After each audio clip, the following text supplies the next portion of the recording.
What's next in global events? Third World War, the rapture, a revival, the Great Tribulation. The body of Christ has been misinformed and misled for so long by the cunning craftiness of deceitful plotting. Once we understand God's eternal purpose for the earth and humanity, and then his pattern, principles, and plans, we will have an understanding about why things are going the way they are in the world. Enroll today for the next move of God course from the Kingdom University to find out and prepare for what is coming. With the enrollment, you will receive PDF versions of the 2 latest books by Abraham John, The Birthing of a Kingdom Nation, and What Happened to God. The online course starts on October 17th, 2024. To enroll, please visit www.thekingdomuniversity.org.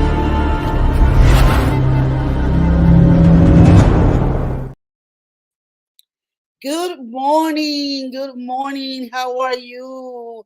Good afternoon, good evening, depending on what time you're watching Mamlakak Broadcast Network. Welcome back to another health bulletin. Remember what I always tell you, that it's very important for us to learn how to take care of our bodies, because if we don't know how to take care of our bodies, we're not going to have the body that we need in order for us to fulfill the purpose that God has for our life.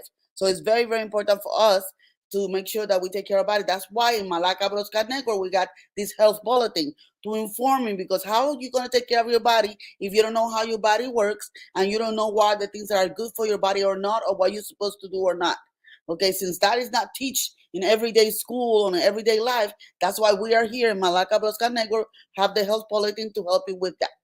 So today we have what it might be like a little controversy, but it's a trend. I don't know if whatever you are right now, if you are watching the TV, you're going to see commercials about this. If you are in social media, you're going to find commercials about that. If you're in the internet, in Google, you're going to be ads. You're going to see ads about it everywhere. It's about GLP-1. It's a class of drugs that they're using now for weight loss. It was originally intended to be made for diabetes, type 2 diabetes, but now they find out that it helped with weight loss as well, and now they're making it for weight loss. But now that medication is in the mouth of everybody. There's a lot of people going to the doctor and requesting this medication.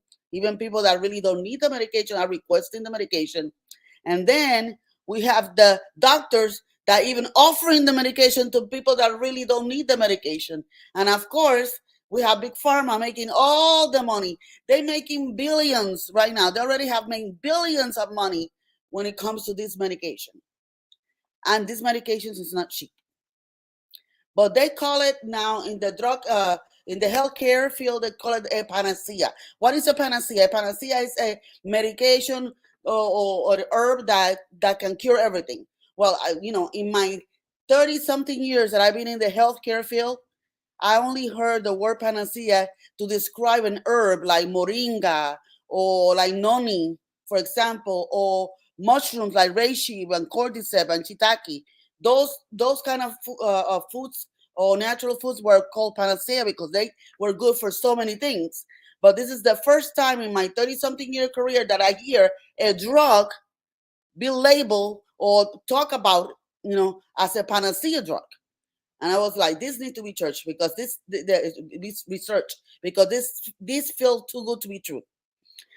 Before anything, I want to say hello to Ambassador Victoria, hello to Ambassador Veronique, hello to Mr. Ambassador Brian Lawson. Thank you, all of you, for being here. So let's start. Can the producer put the first slide, please? So as you can see, the GLP-1 is a class of medication, like I told you before, that they are using for diabetes. That they start using for diabetes, but now they use it for weight loss. There are about 7 different ones, but these are the most common ones. The most common ones are Ozempic, Wegovy, and Mounjaro. Those are the most common ones. Okay, it's an injectable that the people that need it use it once a week. They use it once a week. They inject it in either their tummy, they can inject it in the hip, they can inject it in behind the arm once a week. Okay, so let's go to the next. Let's explain first what is GLP-1, because GLP-1 is a hormone that our body makes, okay? Something that God put in our body already. So what does the GLP hormone do? The GLP hormone is secreted by the small intestine, okay, and it has several roles. The first thing it does is it trigger insulin released from the pancreas. So as soon as you eat something, the intestine and the intestine start receiving the food, it let them know that you need to secrete GLP-1 because I need to tell the pancreas that it need to secrete the insulin so the insulin can take that sugar back to the muscles where it need to go. The next thing they do is block the glucagon. What is the glucagon? The glucagon is the stored sugar that is in the muscles. Okay, so it said, do not release it because sugar is coming. Okay, sugar is coming. You don't need to release anymore and increase the blood sugar. Don't do that, please. Sugar is coming over already. I already told the insulin to secrete, and they do that job. And then the next thing they do is slow the stomach emptying. So that you don't receive a sharp raise on your blood sugar, okay, what it does is that let your stomach release the sugar in the food slowly, okay, very slowly. So a slow empty of the stomach happens. And then when that happens, there's a communication between your gut and your brain that tells your brain, hey, brain, this person is already satisfied. They don't need to eat no more. Don't give it no more food. All this happen. And then there is a hormone called DPP that is the one that break down the excess of GLP in the abdomen when it's ready that they don't need more. And that's the process that the GLP does. So yes, the GLP is a hormone that the body uses, okay, and that is created by God and it has a function that benefits us in many ways, okay. So let's go to the next slide. What other functions have the GLP-1? The GLP-1 is also produced in the brain, okay, and it has critical roles. It have a neuroprotecting role, protection role. It activates the GLP receptor signaling pathway. GLP-1 enhances the learning and memory in the hippocampus, promotes neurogenesis, that means creation of new neurons, neurological cells, okay, decrease inflammation and apoptosis, and apoptosis modulate rewards behavior, and reduce food intake. So it does a lot of things also in the brain, and in the brain there's some GLP produced there as well. So GLP have a lot of good production, okay. So what happened, or what can cause a GLP deficiency? Why do you think people need deficiency, need the GLP-1? I mean, people think, or people are acting right now like everybody need a GLP-1. They think that the reason why we're fat is because we need GLP-1, but that's not it. That's not the cause of obesity. Okay, it's not a deficiency in Ozempic, but that's the way that they treated it. So what can cause a GLP deficiency or low production of GLP? So as we age, we make less and less and less. So after 30, we start making less and less of the GLP-1. Also, GLP-1 secretion patient with type 2 diabetes, they've already been diagnosed with type 2 diabetes, and also the ones that have a non-alcoholic fatty liver or alcoholic fatty liver, they also have a lesser production of the GLP-1. Also, deficiency can arise during weight loss efforts due to change in dietary intake. You see, there are certain foods that activate the release of the GLP-1 and are foods that are rich in fiber, okay? They're the ones that release the release. Carbohydrates are rich in fiber are the one that release the secretion of the GLP-1. So if you're on a diet, for example, that's before you decide to take any GLP medication or anything like that. If you're on a diet like a keto, that you're not having any fiber whatsoever, okay, then you're going to diminish the production of GLP-1 as well.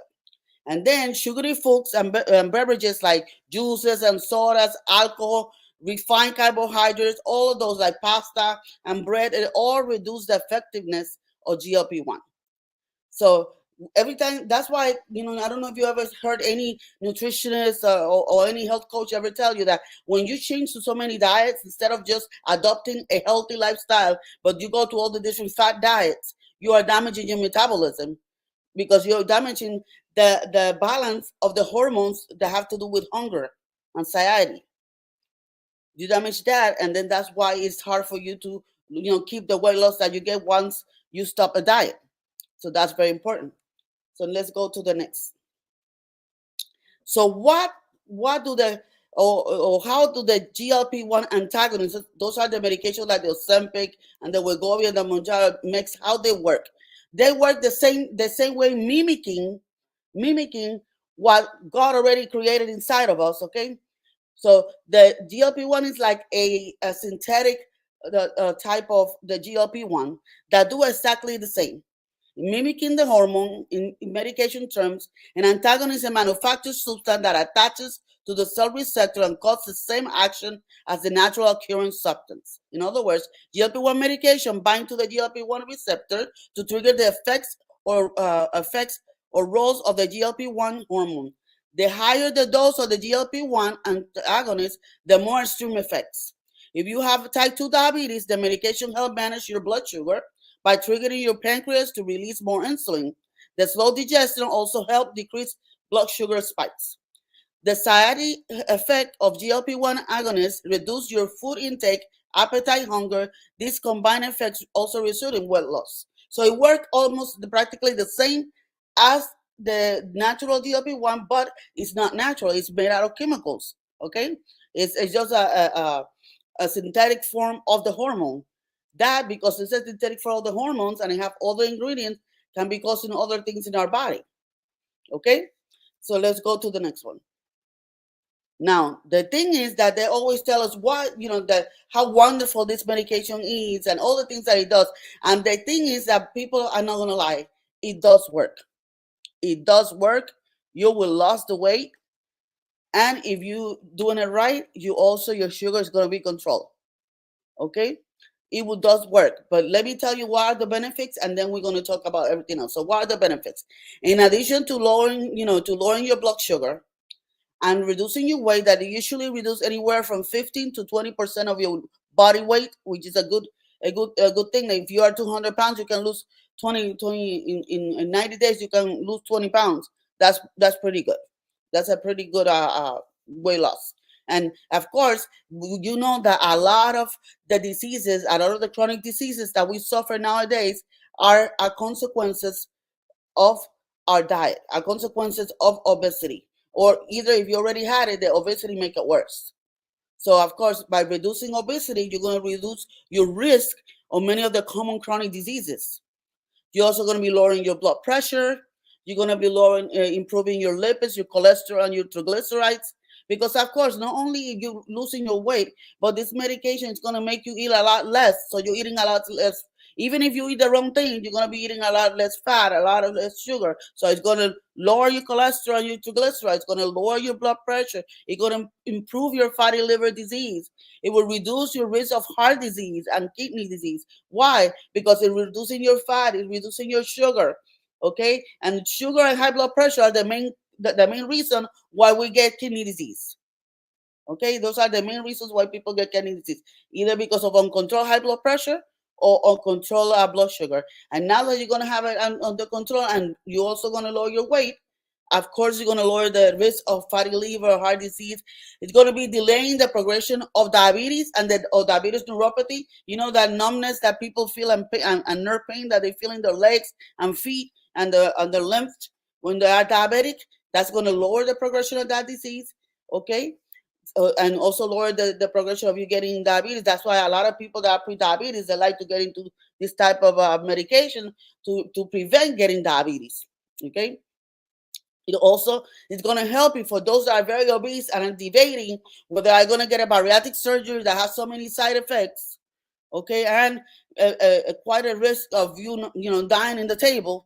Then I'd rather take the GLP-1 antagonist medication and don't have to put up with that, and on all the side effects, not to put up with all the recovering from a surgery and a major surgery and not being able to do this and that and having bad protein absorption because they cut half of your tummy and all that good stuff. So that's another benefit of the GLP-1 antagonist medication. Another thing is that reduce your food intake and also reduce your cravings. It's like kind of quiet down the thinking over and over and over about your food. That's because it stopped the thinking, then it stopped the craving. Another benefit that I forgot to add there that they find out and they still doing studies on it is that they notice that people that take the the GLP-1 antagonist medications, okay, and they were alcoholic, for example, or they have an addiction like a drug addiction with cocaine or heroin or crack, all those things like that, they tend to lose their desire, or that they're smoking, for example, they lose their desire of wanting that particular addiction, of drinking more, because now they want less, and that anything that will add calories to your body, the body don't want it, because now you're reducing the appetite and reducing increasing the satiety in your body, so you don't want any food. The mind part of it don't want anything of the things I used to want before. There was an example in the study that they made that this particular guy used to eat at a Kentucky Fried Chicken. He used to be able to sit down and eat a whole bucket of Kentucky Fried Chicken. He was an emotional eater. One day he was a little sad. He wasn't feeling good, and he was already taking the Ozempic. He decided, I'm gonna go back to the Kentucky. I'm gonna buy myself. I'm gonna buy myself the bucket, and he went to eat only 2 bites of one piece of the chicken, and he couldn't eat no more. So that addiction that he had for the Kentucky Fried Chicken food was able to be controlled. So they're doing more studies about that, but they're finding that that's something common that it's happening with this type of medication. Okay, so now, those are all the good things, and those are good things, because it does work. It does reduce the amount of chronic disease. It does have a lot of benefits. But what is the cost of you having those benefits? What are the costs? Because it's too good to be true. Not everything can be all roses and nothing happen and everything's going to be fine. What is the cost for you to have this kind of benefits? How much it's going to cost you? And I'm not talking just the money. What's going to cost to your health? Because that when we do things when you use things that are not natural and you're adding other chemicals into your body, there is always a side effect. There's all the things that can happen to the body that we have to count on.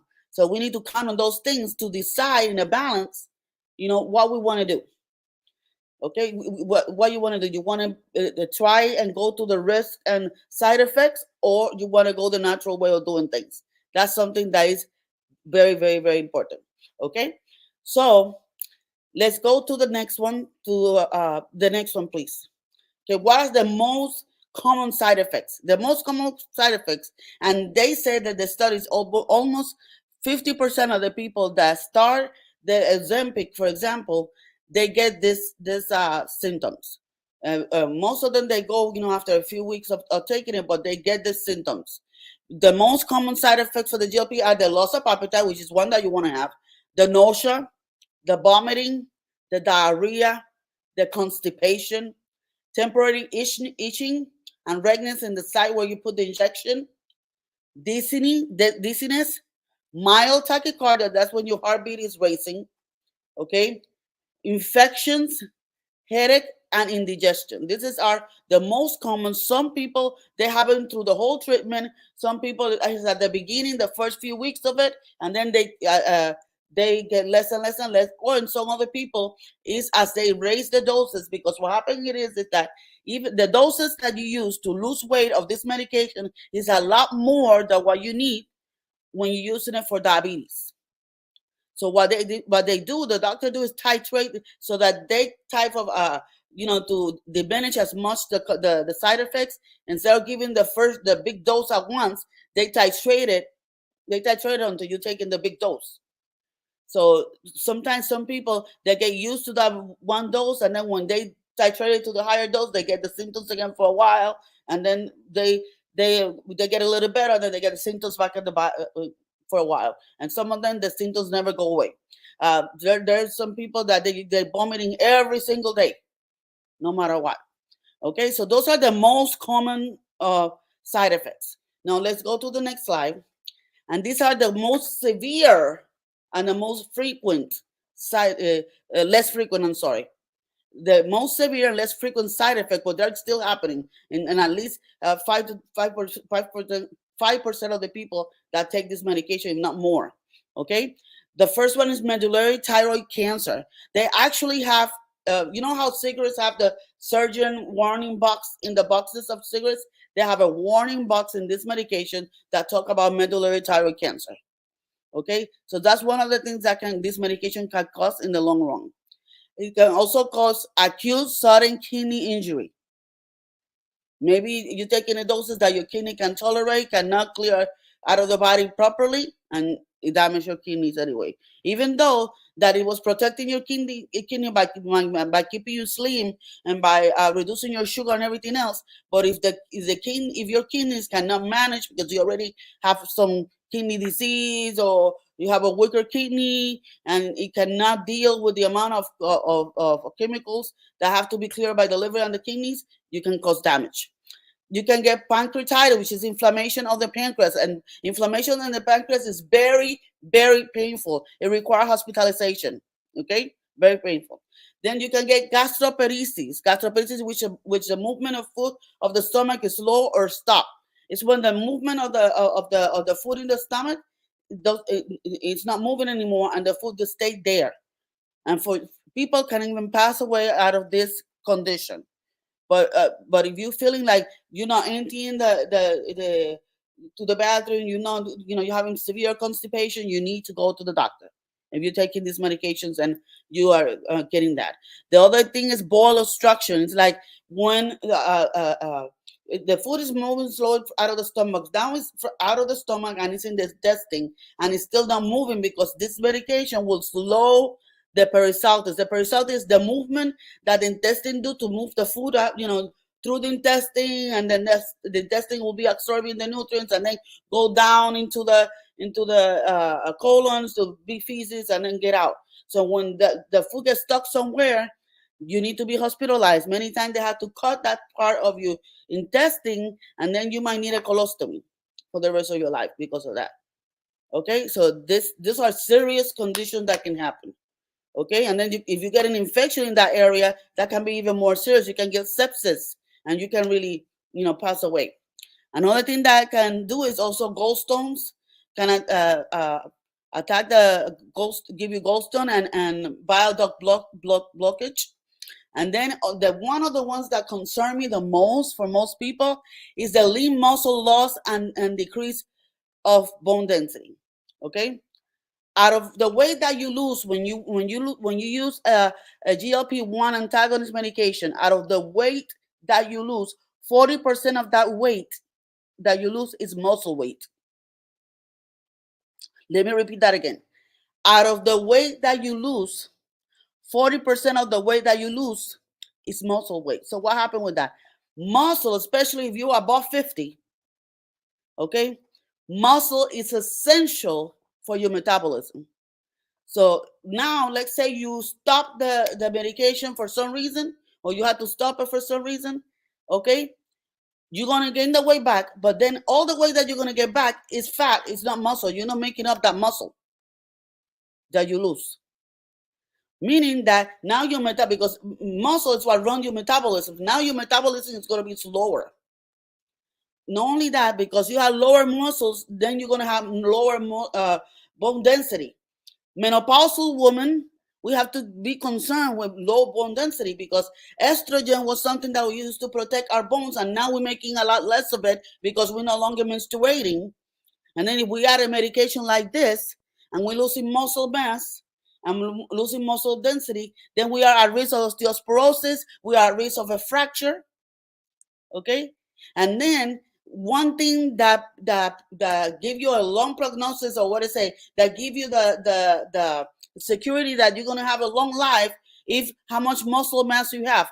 The better muscle mass a person have and mobility, the longer they live. So when you're losing that muscle mass, you also, not only that, when you're losing the muscle mass, this is something, when you lose muscle mass, okay, and that muscle mass that you are losing and it's floating into the bloodstream until the liver have to clear it up and then throw it out where it needs to go. Okay, it also overexert the work of the liver, and when you have too much of it, it can cause liver failure as well. If the muscle mass is more than You suppose, and we are all individual. They said only 40% of what you lose is the muscle mass, but everybody's is different. So when they decide to prescribe this medication on a person, I believe that it's not just I want it because I want to lose weight. I believe that they should do a better examination where they check your bone density, where they check your muscle mass. It's not so much. It should not too much concern about the weight, the number in the weight, the whole weight. It's more about the composition of your body. Because now some of the people that losing the weight now, they lost the weight, but they probably have more fat than muscle in ratio because of all the muscle mass that they are losing. You understand? So that's something that you have to be concerned. And then, like I said, I put here a list of the people that should not receive or should not be taking this medication.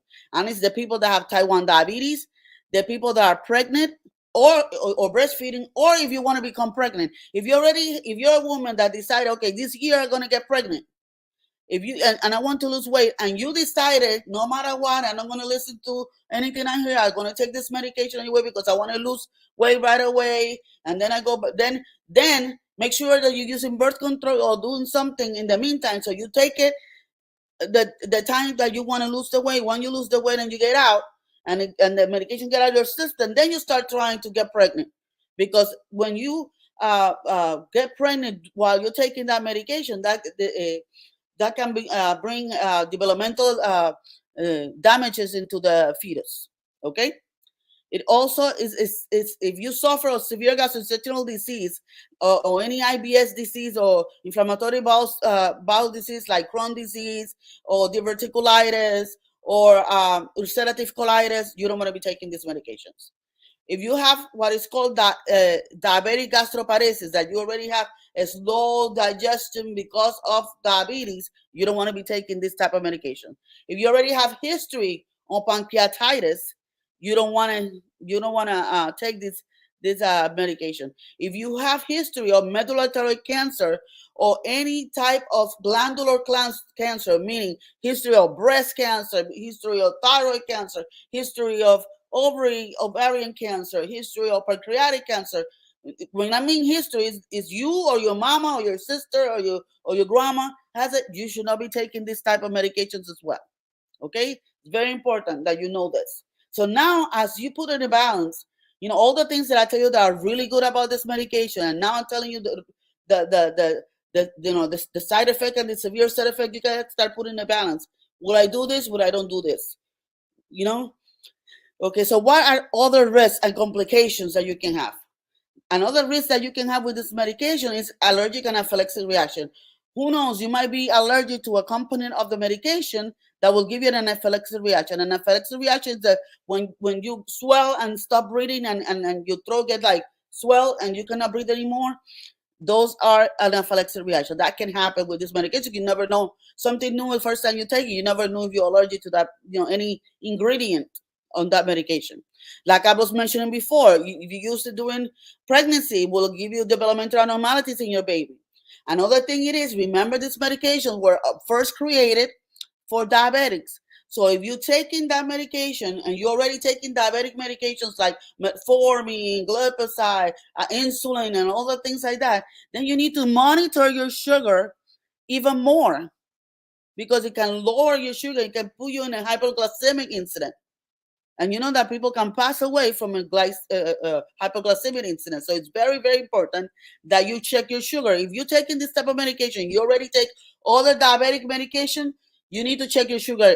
Fasting in the morning when you wake up, then 2 hours after breakfast, 2 hours after lunch, and just before you go to bed. And anyway, anybody that's doing any changes to try to lower their sugar or taking new medication or doing any changes in the diet regarding the sugar, they should take the sugar at least 4 times a day. Okay. Another thing that can do is that damage your metabolism. I already tell you that. And not only damage your metabolism because of what I was telling you before, because of the muscle of the muscle loss that will damage your metabolism, but also it suppress the ability to secrete the GLP-1 on its own. Meaning that the day that you stop it, okay, you are not going to be able to secrete your own GLP-1. Why? Because you were giving constant GLP-1 to the body, that the cells that make the GLP-1 decided, I don't need to make them anymore because, I already get a whole bunch of it. So why? And now you're not taking it anymore, but now that cell got lazy and it's not making it anymore. So that's going to even, help you gain all the way back anyway. So rapid weight loss can cause more sagging of the skin and wrinkles. They even have what they call this Ozempic face, because the people that lose the weight right away with Ozempic, their face kind of sink in. So they have that. And then also risk of malnutrition and dehydration. Why? Because now you have this medication you're taking it, and it's telling you not to eat, that you're full, so people won't eat. And because they won't eat, they won't eat, and then they eat whatever, because I'm gonna be eating a little bit anymore anyway. I'm not gonna gain the weight. I can still eat all the garbage that I was eating before. Then they're gonna suffer more and malnutrition, especially if they don't pick the right kind of foods, and they don't eat, as often that they're supposed to eat. They're gonna be having malnutrition because they're not gonna get enough of the healthy things that they need to get in order to get all the cells to work in the highest healing potential. So malnutrition, dehydration, and then not only that, improve and encourage bad eating habits. Because if people are doing this without a nutritionist beside it, or somebody that's guiding their lifestyle and the way of eating also, then people are not going to care what they eat, because they know anyway, if I try to eat chicken, I'm going to only take 2 bites. If I'm going to eat a hamburger, I'm only going to take 1 bite. If I'm going to have fries, I'm going to take two fries. Okay? So yes, they're not putting up the calories, but whatever they're putting in are empty calories that are bringing no nutrition whatsoever. So they're going to end up with all kind of deficiencies. Okay? The other thing that can happen is depression and suicidal thoughts. They found studies where it's increasing depression, especially for those people that use foods as a calm substitution when they're eating emotional. There's some people, they have issues, they have children trauma, in the childhood traumas, PSTD and all that kind of stuff, and they use food as comfort. So now they're going through something that triggers that trauma, okay? But when they want to eat something, they cannot eat it, because the mind is already comfort with the medication, not to eat, don't having the hunger, don't having the desire, cutting all the cravings and all that. So they won't be able to eat that. So what happened is that the root cause of why they were obese probably was because of all the emotional trauma that they were having through life, and they were using food as comfort. Not to mention that the fact that the food that we have available is crap, it's garbage. So all that together will make the person more depressed, and even can cause suicidal thoughts. What about the risk of overdosing? Because what happened now is that if you see the pens that I show in the first picture, they already come with the doses pre-measured. But the people that get the vial that they have to actually withdraw themselves, and usually that's the genetic semaglutide is called, that they might do the wrong thing. And then the people that they're anxious to lose weight, I don't have no symptoms now, and you can just put a little bit more. I mean, you might have no symptoms now, but you don't know what your cells are going through, and then they get a little bit more and a little bit more, and that can cause overdose and then more problems into their body, because they want to they lose the weight faster. And then interaction with other meds, because they cause lower the food mobilization from your stomach. The empty of the stomach is lower. Now the absorption of some medications is lower as well. Ones that you need to take to be very careful are birth control pills. Now when you're taking this type of medication, the GLP-1 antagonist, if you're in birth control, it lowers the effectiveness of your birth control pill. So make sure that if you really don't want to get pregnant, that you're doing other methods of birth control, because if you're taking the pill or you're taking anything that have to be hormonal and it's going to go through the digestive system to go into your body, it's not going to be able to work. So you can get pregnant. There's been such cases of pregnancy while in Ozempic. Okay? And then It's taken by patients that do not qualify just for pure vanity. Okay, there's people out there that are taking it just for the sake of I want to be skinny. I only have 10 more pounds. I'm just going to use this to lose it right away. These medications are not for people that only need to lose 10 pounds. They're not for people that are already slim. Okay, it's for people that have more than a 29 BMI. Okay, that you are actually obese. Okay, when you're actually obese, that's when you want to take. Or if you're not obese, you don't. You those people that I just want, the summer is coming. I just want to get into my bathing suit. Let me just take this. This is the wrong medication for you. Okay, the nowadays also is happening that a lot of girls.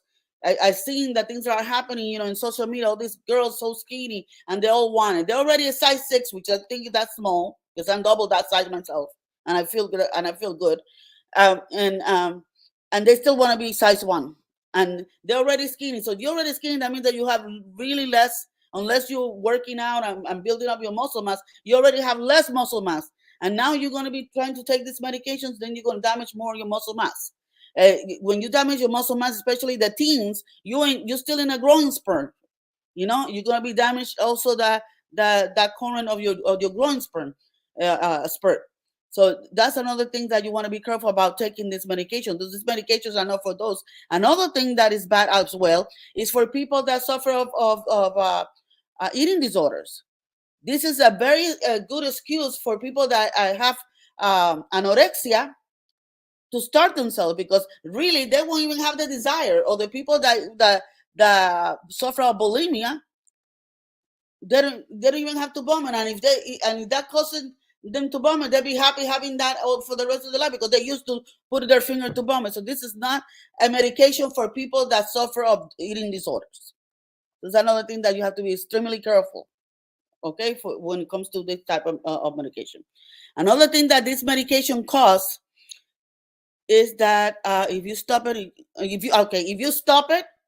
medication, people, you're going to gain all the way back. Okay, you're going to gain all the way back. This is something that once you decide you're going to do it, you're going to do it forever. Now, the key that it will be good if people can do it, and then all these factors, all the risk factors that I say, and the ones that I said that they're rare, but that can happen in the long term, that they're sure to happen the longer you are in the medication. Okay, so if you decided to do this and you don't change your eating habits, you don't learn how to eat right, you don't learn how to eat the right food, the exercise, and do all the other stuff, this is the wrong thing for you to do, because it's going to cause all these things, and it's going to lower your metabolism, like I tell you before. And then when you get out of there, you're going to make less GLP, you're going to have less muscle mass, more fat, and when you gain back, you're going to gain it all in fat. So this is not a good thing. It's also cost. The price of this thing is, the Ozempic, if you don't have insurance or anything, it costs you $1,300. $1,300. If you have insurance, depending in what category they put it, if they put it in a stage 3, it can be anywhere from $99 to $400 or something a month. So imagine, this is supposed to be a forever thing, and then let's say they say you cannot pay for it anymore because you lose. Life is life, and like we say in the world, life is life, and you lose your job, or you no longer don't have the money, or remember, your family gets sick and you need to use the money for something else, and now you don't have the money for your medication. You're gonna get all that back. Another thing is that this medication is so common now that it goes in shortage pretty often. So you are taking your treatment, and then it goes in shortage, and you cannot get it, and here you go back gaining the weight. So that's another thing. Not to mention that a lot of things that are happening now is that compound pharmacies, okay, are creating the genetic version of it. And when they're creating the genetic version of it, they have less control. There are less control that the manufacturer is when it comes to safety of the medication and what you put in and preservatives. They're less control than the actual brand name counterparts. Not to mention that a lot of the places that are making it are not making the right thing. And right now you can get it anywhere. You can there's things that come in social media that they just ask you questions. What is your BMI? What is this and what is that? The doctor doesn't even have to write a prescription because they already have a doctor in the clinic. So you just buy it, and then the when they receive the order, okay, write a prescription, doctor, so and so for this one, without checking your history, without checking your BMI, without checking your allergies, without checking anything, without even the doctor looking to you through Zoom or something and really see that you are overweight and really need the medication. So that's another thing that is happening. And then, of course, because they're making it generic, then cheaper, but it's still a good $250, anywhere from $100 to $250, depending on the dosage that you need. Okay? The dosage, like I was mentioned to you before, the dosage that is used for diabetes is a lot less than the one that I use for losing weight. So that means that increase the side effects. These medications have been used for diabetes, like Ozempic, for maybe 2-3 years already. So they have story of what can happen in the long run, but it doesn't compare with what can happen now because the dosage that they use for diabetes was a lot less. Okay, and it also can increase in your blurred vision.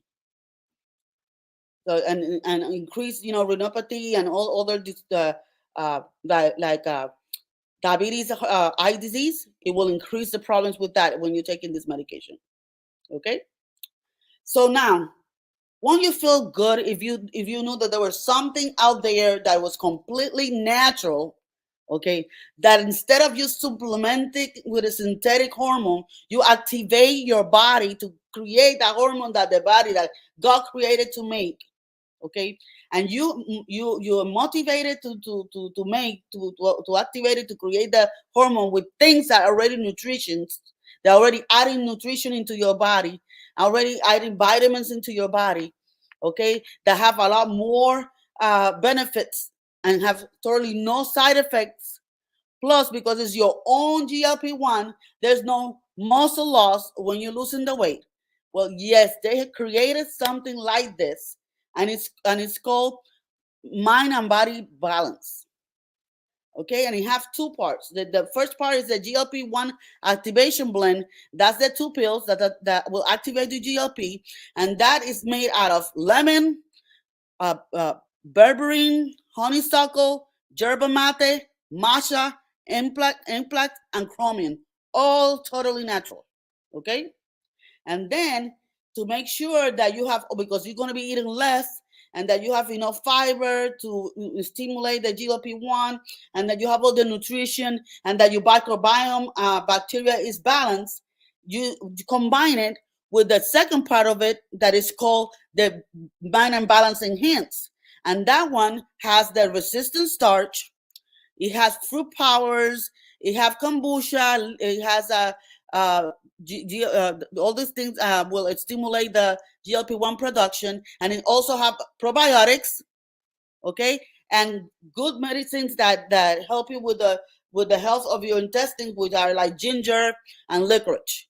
So this is a natural thing, okay, that is coming up. It's going to be out in December.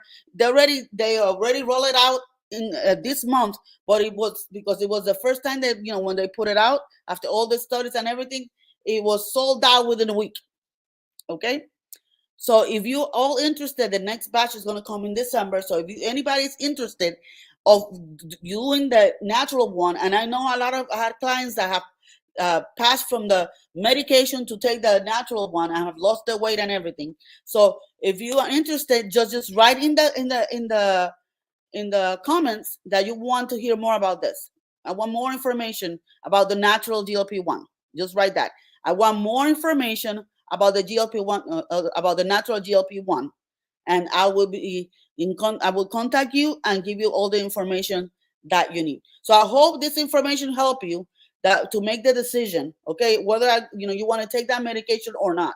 And believe me, there are in circumstances where that medication will be something that probably prescribed to somebody that maybe weigh 400 and something pounds, that already have diabetes and other diseases, and I will prescribe it under the authority and evaluation of a doctor that is checking them weekly to make sure that the stomach is working fine, that controlling all the symptoms, and combine it with nutrition classes and cooking classes and eating classes and all the supplements that they need to make sure that they get all the vitamins that they be missing and stuff like that. And then just temporarily until they reach to the weight loss that they want to reach, and then continue with the lifestyle. That's the way I will use it if I have to use it in an extreme situation.